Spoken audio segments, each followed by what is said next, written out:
Good afternoon, everyone, and welcome aboard the Starship to another episode of Planet New Jersey. I am your host for the day, Randy Stephens, and with me, the usual suspects, the artsy Casey Skarecki and the guru of comms, Vinnie Civitillo. Say hi, good people. Hi. Hey, hey. With us obtaining her Planet New Jersey passport today is our special guest who's going to help us build, connect, and grow with WorkWise Labs, Elissa Zylbershlag. Elissa, how did I do there? Not good. Oh, wow. Not good. You'll fix it for us. We got a Zylbershlag. long way to go. Zilber, Zylbershlag. Zilbershlag. Edit that out. We'll leave that there. Just before we kick this over to Casey for our today's icebreaker, we do want to start off with a shout out and a big thank you to our official sponsor, New Jersey Manufacturers Insurance, also known as NJM, for all of your home, auto, and workman's compensation needs. Casey, the show is yours. All right. Well, thank you, Randy Dandy. Um, so for our icebreaker today, and I do touch on things that are not always the best for icebreakers. So this one I thought maybe we all have a story. So folklore, right? There's always like folklore kind of, I know within New Jersey, everywhere. If anybody else has the app, Roadside New Jersey, Alyssa, I think you'd like that because it's all the cool things are on the beaten path. Um, Okay. so any folklore that you grew up with, that you can think of in New Jersey. For me, for example, I live in Monmouth County. So, fair in the 80s had the Satanic Panic, right? I don't remember the Satanic Panic where there were devil worshippers in the woods. If you would go trick or treating, they were like, you can't go into those woods. Did that not happen anywhere else? No. Where did you grow up? We did not have satanic cults Ah. where I grew up. The Satanic Panic was like it was in the zeitgeist in the 80s. And Casey, you did read this whole article, right? I'm just double checking because you're going down a weird path here. No, wait. So, all right, wait. Comes up with the Okay. weirdest Wait. icebreaker. Hang on. All right, so let me give you an example. Okay, so there's a road called Whippoorwill Road, and when you got your driver's license, kind of a rite of initiation was to drive down Whippoorwill Road. It's a beautiful road, beautiful. But the story was that if the Satan worshipers were in the woods, then they would block your path, so you couldn't. It was only one way in, one way out. So they would block both paths, and then you'd be stuck there. So you had to drive down Whippoorwill Road. And of course, there was not anybody ever there, but it was kind of in the woods. And that was kind of a folklore where I grew All right, up. so hold on. Before everyone responds, let's just make sure that we can put at the bottom of the screen Casey's views are not the views of everyone else. Rosemary's Baby over here, like leading Was us that down this during- really dark. Was that during Blair Witch Project Oh, I days? remember No, that. she said I it was remember the that. 80s. No, Was Blair I Witch mean, 80s or 90s? No, it No. was 99. it was Oh, really? no. So I graduated in 93. So it's definitely like the early Oh, me 90s. too. Yeah, Me so too. like there All you right. go. So then this all right. So I'll give you another example then. Please, That was please do. Okay. There was something called Bud's Grave where we grew up, and it was a yard, and there were all these creepy toys from the 1950s. And the story was that Bud had died in the 50s, and that was his grave, and he would drive by in the car and yell Bud's Grave and drive off.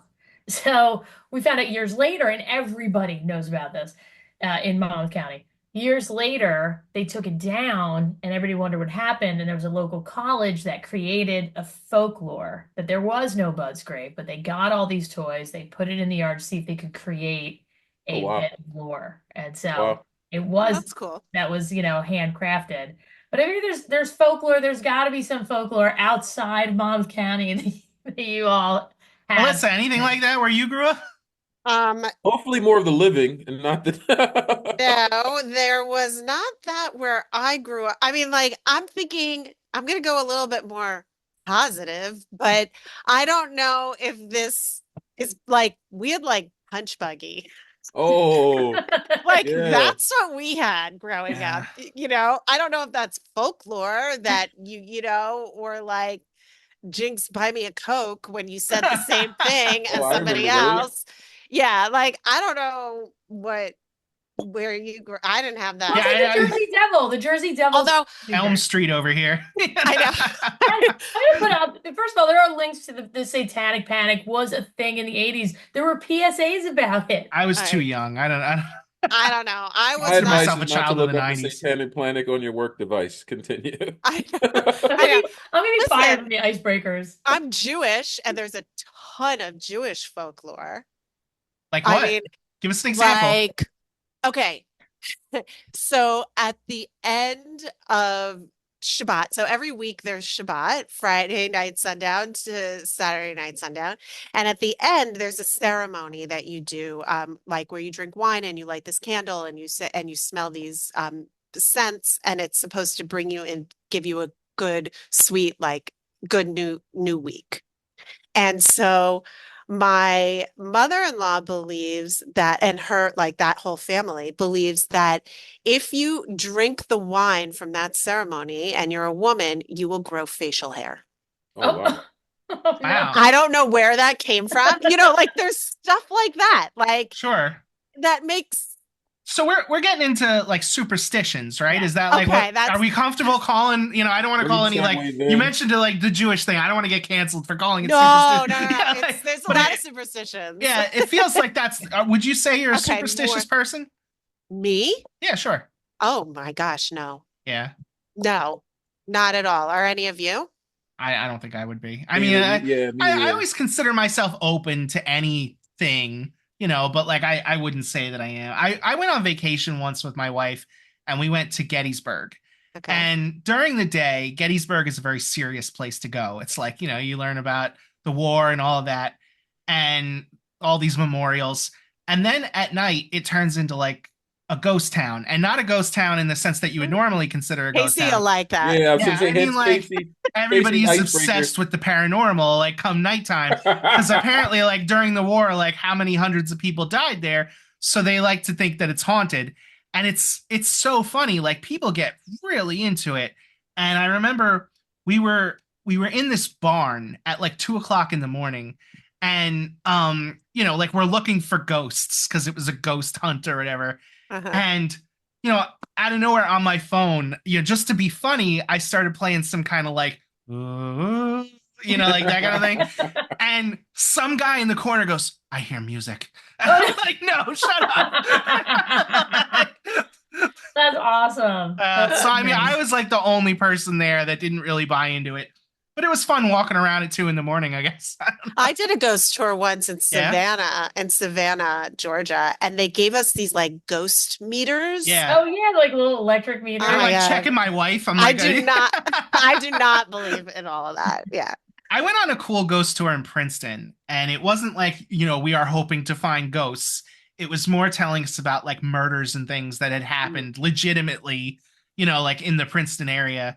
And there was some pretty gruesome stuff. It was definitely quite the Halloween thing to do. Oh yeah, ghost tours are cool. I've done one in New Orleans, and it was kind of like the folklore of vampires coming from New Orleans, and how the French Quarter is similar. It wasn't like really a ghost story. It was kind of all the murders that actually were happening in New Orleans, and obviously New Orleans has got all kinds of things happening. Yeah. And how in the French Quarter the madams ran the French Quarter, how they were in charge, like they owned the police force, anything that went on, they controlled it, and that was super interesting. Oh wow. Well, that's a cool city. Everyone better go soon because it will soon be underwater. But that is a very cool city. Yeah, I love that city. We It's go so a good. couple times.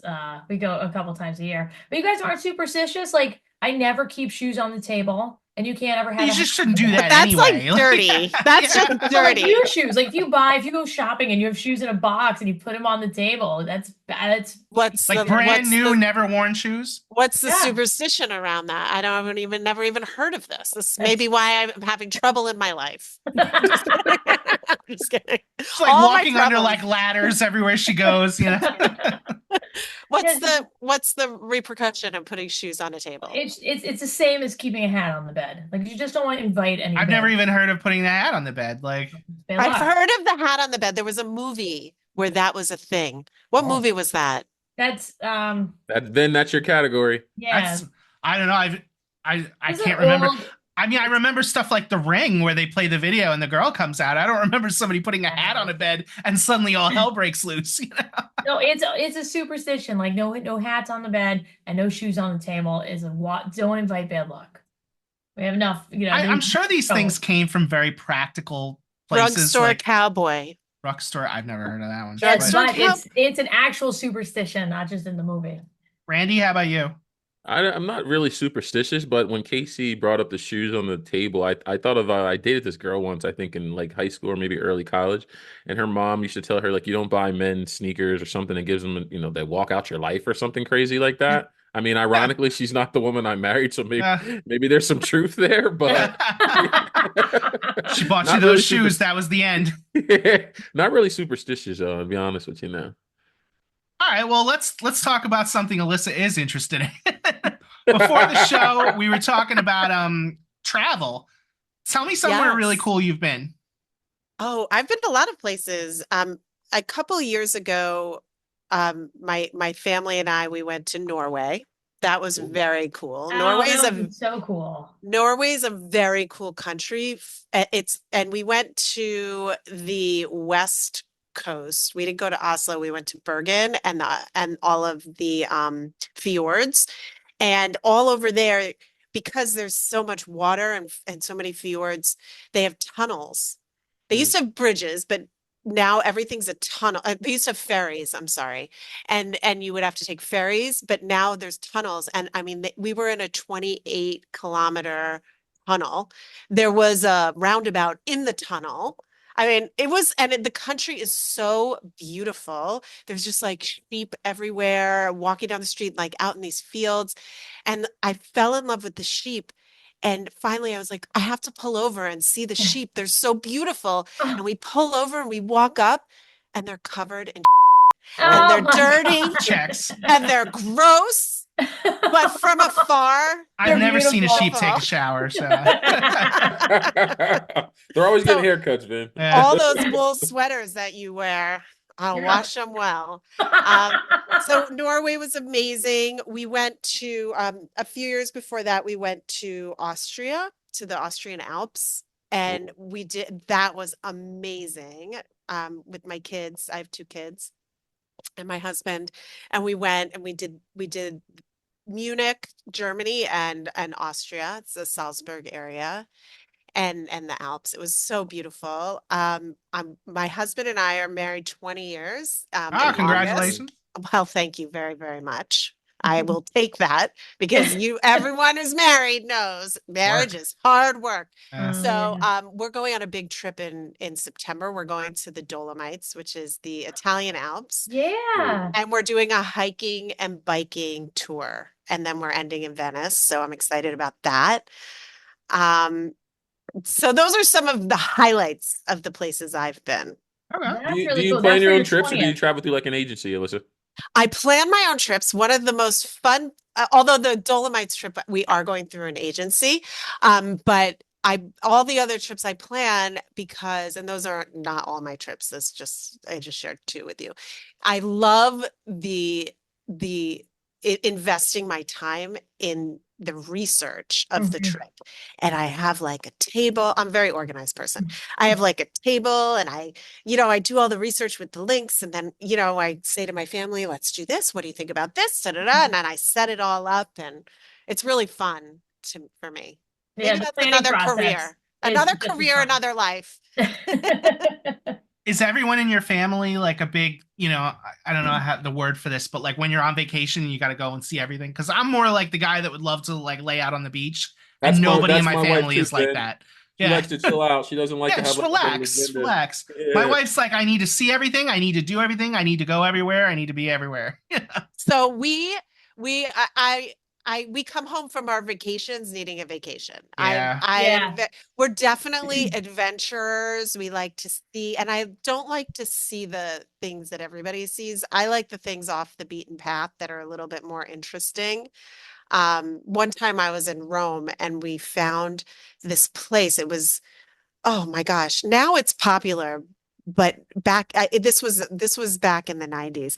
I was there and there was it was a like where monks live and over the hundreds of years of monks living in this, I don't know, it's not an abbey. Abbeys are for nuns, right? Like a monastery, is that the Yeah, right word maybe. for I it? don't know. It was something where the monks live. Monkdom. Yeah, Monkville. I don't know. Monkville. Casey, Anytime that's a good one. what did Casey say? That's just a monkdom. A Monkdom. monkdom. Yeah. And when the monks would die, they would just throw the bodies in the basement. And this monk came along and he found it to be very disrespectful. So he took all of the bones, and he cleaned them and he created these like sculptures out of Oh. the bones and the walls. Have you been there, Casey? No, I have not been there, but I've seen those pictures. I know exactly what you're talking about. I've been to Yeah, Rome. I missed that. that's what I'm saying. Okay, so I like to go to those kinds of places. Like Colosseum's cool and everything, but like, Yeah. I'm with you, Melissa. I'm the same way. It's like Roadside America has got this cool little okay. off the beaten path. If you want to see a 12-foot chest of drawers that somebody crafted that you can also climb up, that's going to be on there. Oh, that's fun. I wrote it down. I'm going. What are Yeah. these monks doing that they don't have time to bury these people? Like, just throw them in the basement. We got crap to do. Making champagne. They're making Yeah. champagne. Oh my gosh. They're adding to the next folklore, Vin. That's what they're doing. Do you have anything coming up? Well, we go to Maine every summer. We go to Kennebunkport, but that's a little one. And then the Dolomites trip yeah. Oh, I thought I you just said got you back did that. from I'm Maine. sorry. That's on me. Dolomites is September. Cool. Casey, Wow. you're up. So I just got back from Maine last weekend. Oh, where were you? I was in the Rockland area, Okay. like an hour north of Portland. Okay. And it's beautiful. I used to go every summer to, my friend had an island in Friendship, Maine, and it was this beautiful 11-mile island that we would go to every summer. And They owned the island. it was like grandfather, I don't remember who had bought it originally, but it was like a grandfather type situation. And they just inherited it, family after family. It's so beautiful. Wow. And so we just went back and saw the whole family, and it was so nice. And yeah, Maine is so beautiful. Trees are like a little taller, and Vermont is beautiful, but I feel like when you get to Maine, it's just a little further north. I don't know, it smells a little The crisper. ocean and Yeah. it's the ocean and the woods coming Mhm. together and marrying each other. Yeah, that's beautiful marriage. It's I a read that you beautiful really marriage. shouldn't 20 buy years. your own island because then pirates come and ransack you. And then I was thinking, like, well, I should do it, and then just prepare for the pirates, like build out like a whole fort, booby a catapult. traps. Yeah, Booby guerrilla warfare. And then I was thinking, like, this isn't a good idea. Like, it's not like a fun time, like preparing for pirates. So I skipped the whole thing. So you decided you stopped thinking about buying an island. Yeah, no, I stopped. Apparently, because it's a really bad idea, you can buy these things for like nothing. Like, Oh, if you really? want your own private island, you can get one for like $20 in a dream. But like, that's the thing. You're gonna get ransacked by pirates. So Oh. And Uh, insurance. I can't tell Pirate if you're insurance. kidding. I I'm can't not tell kidding. if you're kidding It's not or not. $20, but it's. I remember reading somewhere it's like a totally reasonable amount of money you could buy one, but Wait, you Vinny, really Vinny. shouldn't But because where like are these islands that pirates are going to? You know, Vinny, I don't know. you actually researched buying an island. Like I you're didn't not get too making this deep whole into thing it up? because when I hit the thing about the pirates, I was like, all right, this is the fork in the road. Do I continue this or do I not? And after a long period of like fantasizing about fighting with pirates, possibly joining the pirates, getting myself a peg leg, maybe the hook, like I was like, nah, I should just go back to BIA, continue making videos. You should also watch Captain Phillips. Caps. I did see that. I mean, that's probably the reality of what it would be like. It's not as romanticized as I'm Yeah. making it out to be with the eye patch and everything. I don't even know that I could wear an eye patch. It would get really annoying. I'd constantly be like, You have to just hold it up for it's Yeah. like your earphones. It's just a style choice. yeah. You don't need it. Well, I know this. If you do purchase an island, we do have someone who can possibly cover you from the insurance perspective in New Jersey, man. New Jersey, I mean, it's outside. Oh, they do outside New Jersey now, right? New Jersey, yeah, you have Do they do pirate insurance? We're gonna have to look at that. I got to look into a pirate insurance policy. Oh, you lost out. All right, buddy. Okay, so am I up? Yeah. Sorry. I interrupted. I threw it to you and then I took it back. Well, I mean, that's part of piracy. I understand that. It's the lifestyle. Arr. Anywho, so Elissa, so when we first met, and we were chit-chatting, I felt like we just hit it off because we like a lot of the same things and definitely a lot of the same podcasts. And so I'd love to, it's awesome to have you on our podcast. And I wanted to ask you a little bit about Workwise Labs. and get because it's really interesting. You've been doing this about 20 years, right? And you focus on something anti-bias education, the anti-bias education field. If you could maybe talk about that a little bit.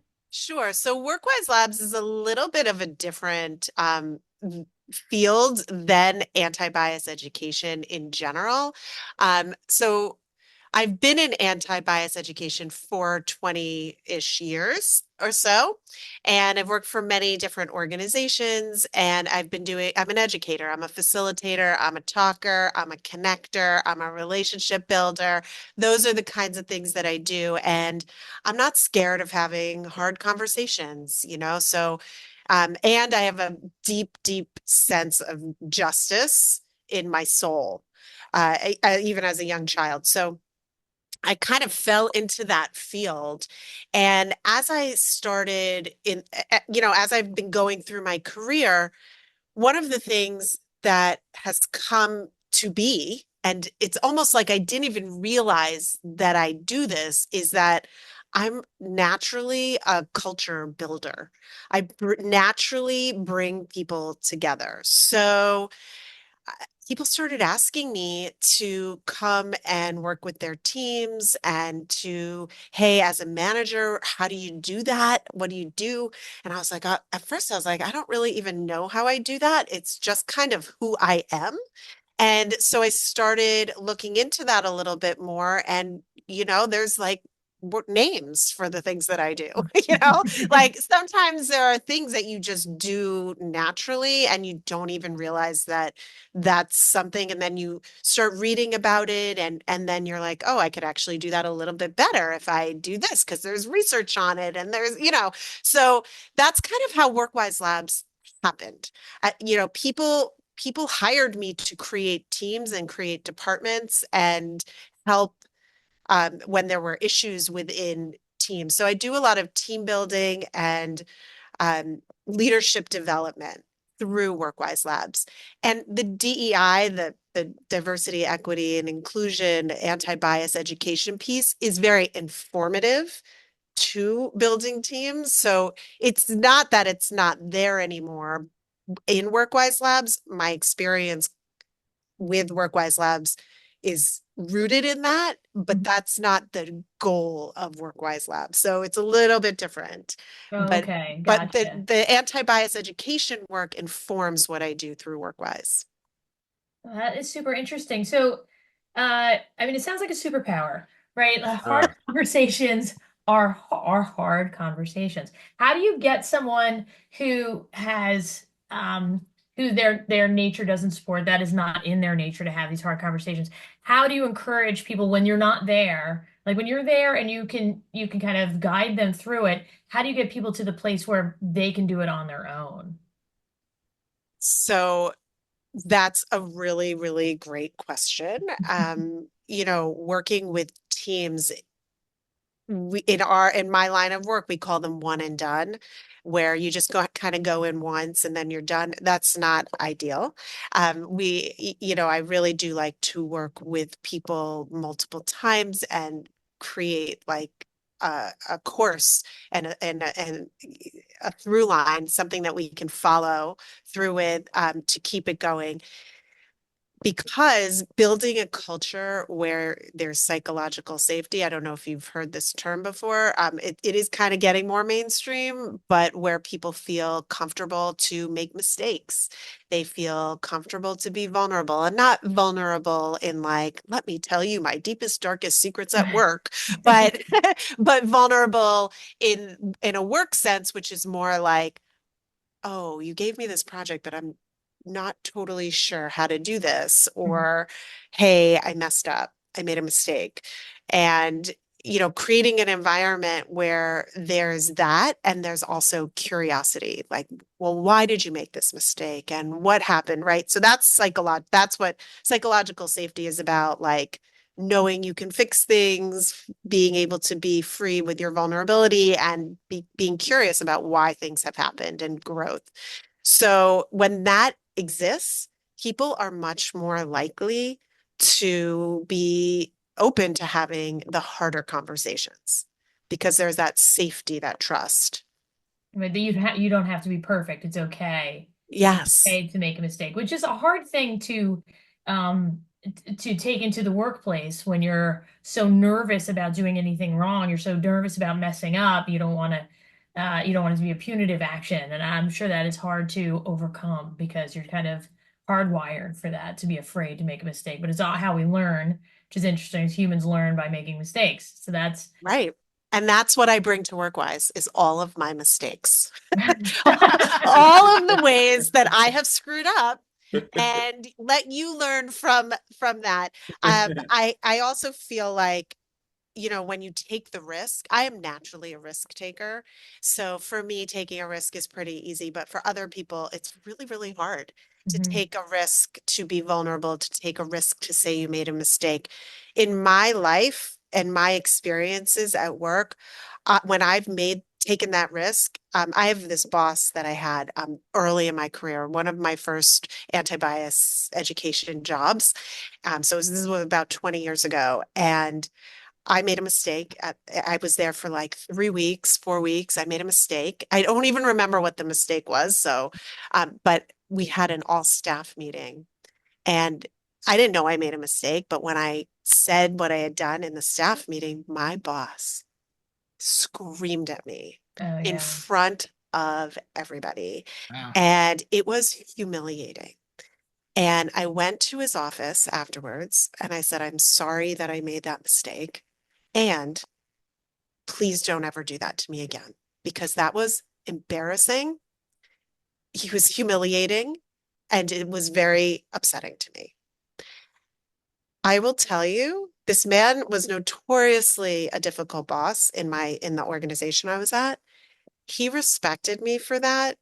And we had a great relationship after that. So it's like taking those risks to say, like, having your boundaries are really important. And, you know, that creates relationships when you take those risks and you have your boundaries. That's where real relationships happen. And real relationships can happen in the workplace as well. Okay. And there's research about how people have better work experiences and stay longer when they have a best friend at work. Mm. Mm-hmm. And Yeah. people stay for their bosses also. They don't leave. When you have a good boss, you're more likely to stay. Oh, absolutely. Alyssa, It's worth its weight in gold, right? Yeah, exactly. Alyssa, you mentioned psychological safety or psychological security. How'd you say that? psychological safety. Psychological and just kind of as a follow-up, is that a like a branch off of like EQ, like emotional intelligence and just the whole mental health kind of awareness that society seems to be on right now? Is that a portion of that or Yes, definitely. Psychological safety was a term first coined by Dr. Amy Edmondson. I believe she was out of Harvard, but there's a TED Talk. Everyone has a TED Talk. You can look her up and do a TED Talk and see her TED Talk. But she originally had done research around nursing, because that's such a stressful career. And she realized, without going into all the details, she realized that there has to be these components in order to create an environment where people feel safe to make mistakes, psychologically, like mentally safe. She coined that term. And so yeah, it's like part of emotional intelligence, sure. I think. I don't know if it's like officially, emotional intelligence was the big researcher is Dan Goldman around that, so that would be like to look into that a little bit more. I don't know what his take is. That's interesting. I'm going to write that it down just though kind of because seems like there's some symmetry between the two. yeah, there's definitely, I mean, emotional intelligence or EQ as it's called, is definitely, I mean, why wouldn't psychological safety be a part of that? Hmm. We're just gonna say that when you start putting out your new research writings and things of that nature, don't forget to, give Planner New Jersey some props because this is where it was I think I have to give Randy Stevens some props. That's Yeah. right. Let's be a Cowboy little, Randy Dandy. let's be specific. Co-writer, what do they call it? It's like a co. I don't know. There's like a word for that where like somebody contributed enough ideas that you got to credit them. Right.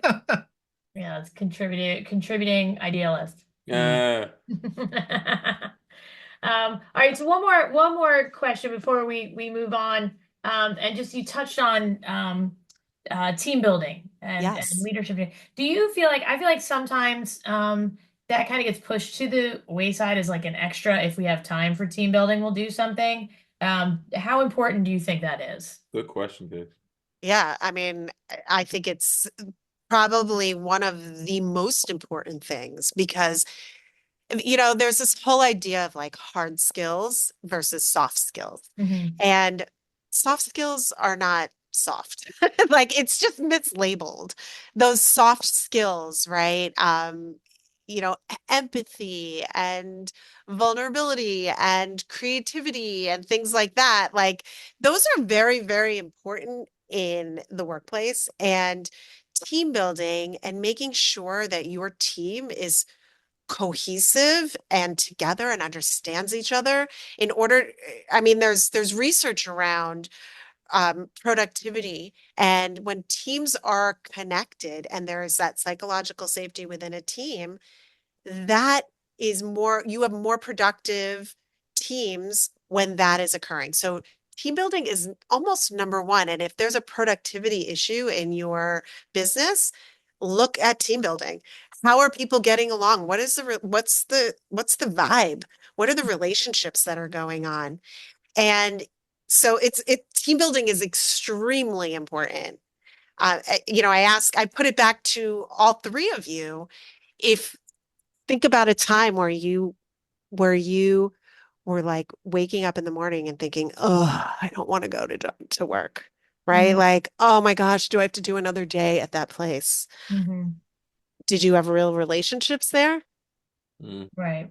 Right. I mean, you're absolutely right. When we get together, we always feel pumped up after. Everybody is excited, and we're lucky. We have a great team at NJBIA, and everybody works really well together. But it is true when we do get together, you do feel you just get a little more amped up and easier to get.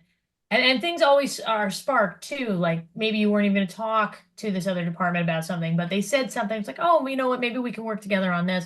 Seems like there's a lot of cross functionality too when you get together that maybe you didn't even plan on. Yeah.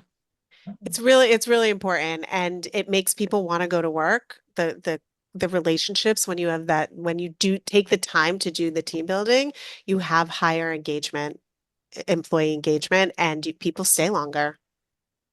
Well, that is it's awesome to hear because it's super fun to do and It is Yeah, fun and right. it's yeah, fun.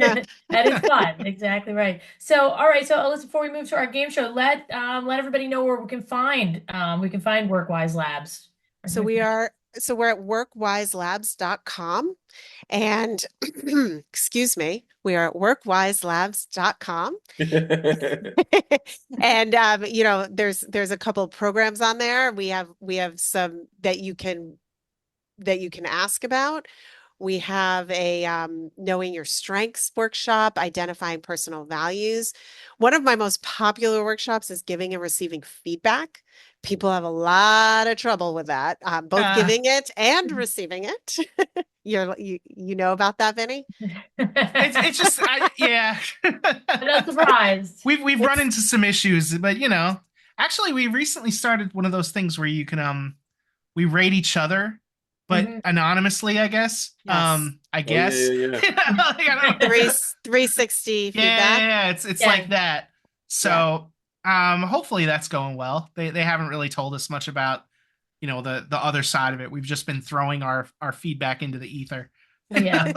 Yeah, and another really great workshop I have is the importance of self-awareness because I think self-awareness is the key. It's the key to really life, basically. It's one of the most important pieces of anything that we do, knowing and being self-aware. And most people think they're self-aware, but there's been research out there that when asked, "Are you self-aware?"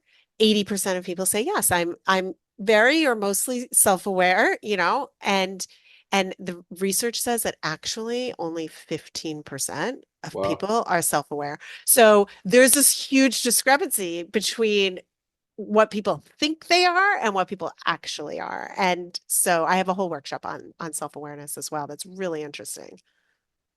Very That cool. is super interesting. To But it's me, it not is. surprising. It's not surprising, right? I mean, it's hard to look at yourself like, all right, so I'm going through menopause. And I know that I'm super cranky when I know I'm being cranky, right? Like it's hard to look at yourself and be like, I'm fine. I'm not cranky. But when you're so cranky you realize it, I feel like that takes a minute to be so self-aware. Meanwhile, if somebody says, like, Casey, are you feeling all right? You seem a little cranky. A table gets flipped. I'm not cranky, you're cranky. Yeah. Oh, Self-awareness is hard well, no doubt. when it's the hard stuff, you know? Right. It's the hard stuff that you go through and then you're better after. Right, I'll right. live for it. We can all get our Vespas. We can all have enough courage to get on a Vespa. Oh, Ah. you want to talk about my Vespa? I do. I want to talk about the Vespa. It's like I've been I wanting love for my years. Vespa. I love my Vespa. So I've always wanted a Vespa.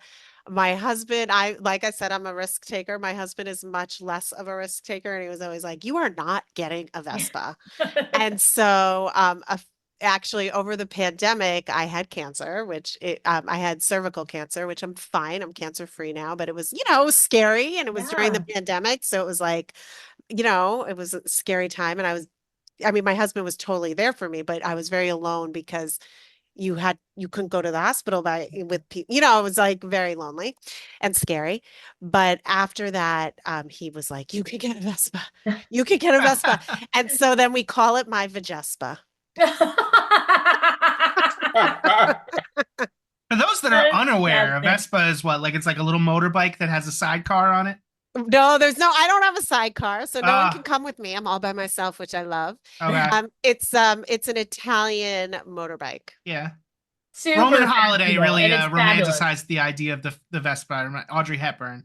Yeah. Oh, Or if you have any children like me, the Vespa jumps out because of the movie Luca. Took place over in Italy as well, and that's all was his driving force was to win a Vespa. They're so yeah. fun. They come in red. They come in all different colors. So I'm Mine is like a teal blue. Oh, I love that one. I mean, I have been online. Look, was it scary to first ride it? Yeah, a Like, little bit. It was, but it was like I got the lowest vest, like the 50 cc. I mean, I don't go over 40. Well, 45 maybe. You need a Oh my license for this? God. I mean, you have to have a driver's license. Okay. Yes. You need a motorcycle license for the Motorcycle. next model up, which is Ah. like, I would like to get it to go like on the highway, but there's like a lot. You have to do a lot to get a motorcycle license. Huh. So you don't need a special license for the Vespa? Not for the For 50 cc. for the 50, that's all I'm looking at. But you may need insurance, which New Jersey man. Randy, Yes. bringing it full NJM's circle. getting their money's worth out of this one. Yeah. Well, Casey, it's not crazy that it's more affordable than you think. I'm just saying the little 50 cc ones are more affordable than you realize. All right. Well, this is to be continued because I'm gonna reach out Okay. to you again about this Vespa situation because I've always The wanted. real expense is the lifestyle that comes with it. Well, Casey, I've been looking to start like a Vespa gang. Yes. Oh, All the yes. Yes. oh my God. Okay, so wait a minute. So see, we're separated at birth because we always wanted to put together our scooter gang. We had called them the Ralph Macchios originally. We were the Macchios, and any kind of scooter, it was not for motorcycles, but there were jazzies and any kind of like little scooter that you could ride was going to be part of our gang, the mild ones. So I'm Mild ones. Mild ones. Yeah, so definitely you and me, Casey. I love it. Okay, we'll talk. I think Leave our Casey gang connects with names. every guest, like just really deeply beyond you and me, then for sure. I'm just gonna put this out there. You join a motorbike gang with Casey, you're gonna have to travel to Casey's neck of the woods, which puts you in with like what was it, the murdering goblins. satanic cult and the goblins. Satanic Panic. Dude, Google Satanic. It was a thing. Do you remember? Like, I don't know about this, Casey. Do not Google it on your work device. Yeah. I'll say that again. okay, you know what? Be After this, work-wise. and you, this one wrote a whole book. Do you remember the PSA? It's like if your kid's listening to heavy metal music and they're alone in the room. Of course, they're teenagers, so if they're moody, they could be part of this like Satan cult situation. I don't know. 10 I o'clock. remember Are your the- kids in a satanic cult? Yes, there's a PSA about it. I have it on the Instagrammer, and somebody said it to me, I'm gonna send it out because it was a PSA about the Satanic Panic. Uh, and uh, well, what's his name? Dee Schneider, from Twisted Sister, had to Yeah. speak in front of Congress about it to quiet everybody down. That those were not satanic He's like, lyrics. look, it's not so bad. Don't worry.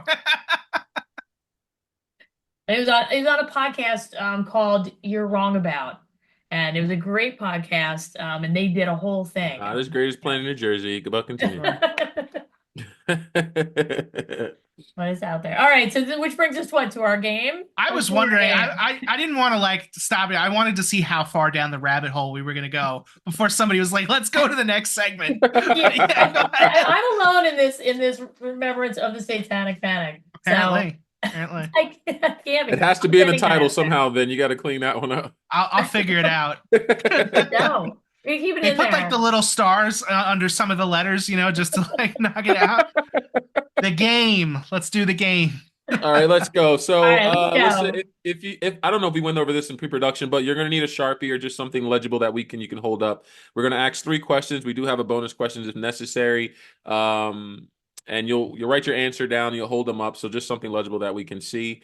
And there are fabulous prizes, which someone gets, I'm sure, at some point for the winner. Vin has a record of who's been winning these games. Of course, I'm on the losing end. Want to So hear today it? I'm going to ask the yeah. question. No, we don't want to hear it now because Biz in the lead. Currently, I am winning with 8 points, which is really only because Casey went off the rails and asked 5 questions last time. We normally only do 3, so it allowed me extra opportunities to get ahead. Casey has 7, Randy has 4, and if you were to add up all the points that our guests have had, they are at 8. Okay, so let me add to the guest. I will add to the guest total. Yeah, it's gonna break the tie, Elissa. All right, so we've got some New Jersey-based trivia questions. We've got 3, and here is your first one. The New Jersey state bug is what insect? The New Jersey state bug is what insect? Listen, I don't even know what part of Jersey you're in, but if you're in southern Jersey, you should see hints and clues for this all the time. New Jersey state bug is what insect? And I'll give you a hint, and I'll say it's a flying insect. Answers ready? Yeah, I don't know this one, but Are I'm you just sure? gonna say there are so many mosquitoes in this state. They I'm like very own proud the to say place. that Vinny. I am very proud to say that Vinny is wrong, and all you are. It is the honeybee. It I was is the gonna put the honeybee. bomb. I was gonna put the bee. Wait, I need to know, did we all spell it right? Yeah, me too. I was like, and I was gonna like mess up my cue just in case it wasn't a cue. And Southern Jersey, you always see like fresh honey for sale. So I'm like, anyone Yes. down here probably would know because everyone's always selling it. And So, one of my best friends is a beekeeper. hey, Yeah. 0 for 1 for Vin. And that's my new tally. We're Why keeping. specifically me? Casey's the one that's gonna win this thing. No. Number 2, question number 2, if everybody is ready. This New Jersey shore town is the oldest seashore resort in the United States. This New Jersey shore town is the oldest seashore resort in the United States. I got Vinny stumped again. I am on a roll. I don't think I've never been a big beach person. Here's what I put. I got what I put Atlantic too. City. Cape May is the answer. Ah, There we go. You know why I said that? Because I went there once and they have that beautiful old hotel there that is what's the name of it? Yeah, it's a big yellow hotel. Cape May Yes. Hotel. No, No, Vinny, you said Atlantic City. Yeah, Well, you asked what the hotel was, so I just threw out Cape May Hotel. I don't know. It's like the Capital or Capital Line or something. I can't remember. It's gorgeous. Yeah. Question number 3. Okay. Question number 3. Yes. Welch's grape juice was invented in this New Jersey city by T.B. Welch, who was looking simply for an alternative to communion wine. Welch's grape juice was invented in this New Jersey city, T.B. Welch, as an alternative, to communion wine. And I'll tell you, it's in the southern region of the state. I already wrote something. yeah, Let me cross it out. See, I'll give hints, Vin. This is why I lose. You guys don't give any hints. There's no lifelines. There's no phone a friend. Welch's grape juice invented in this southern New Jersey city as an alternative to communion wine. When you guys are ready, You can hold up your answers. Oh, isn't Vineland in the north though? Vinny, what do you got? I spelled it wrong. I wrote Camden. Vineland is in the south, and Vineland is correct. Good job, Casey. Ah, Oh, Ben, what's the score we got right now? Do we have a tie? wait, hold on. Wait, back up. I would like to challenge that because Vineland is not a city. That's a town. Ooh, challenge. Our first challenge. Are we getting I Ben, wrote Ben, Camden We got because I don't know semantics other here. cities. Ben, can you be the judge on this? City, There's town. specificity. I believe in specificity. Listen, I mean, it's a So cowboy maybe hat. you gotta that ask led us me to say another one, town. I don't maybe, know. Andy. We did another one. The We two got of a you are challenge. tied anyway. I have 0 for the day. Casey and Elissa have 1 each. So All right, so here, let's go with the tiebreaker. All right, You guys ready? tiebreaker. Let's go. Bring Tiebreaker. it. Let's go. Come on. Ben, are you Casey. going to participate or no? I am, but if I get it right, we don't have to do a second tiebreaker. Okay. Here we go. How many counties are there in New Jersey? How many counties are there in New Jersey? That is a good question. Hey, No. give the Cowboys some props, man.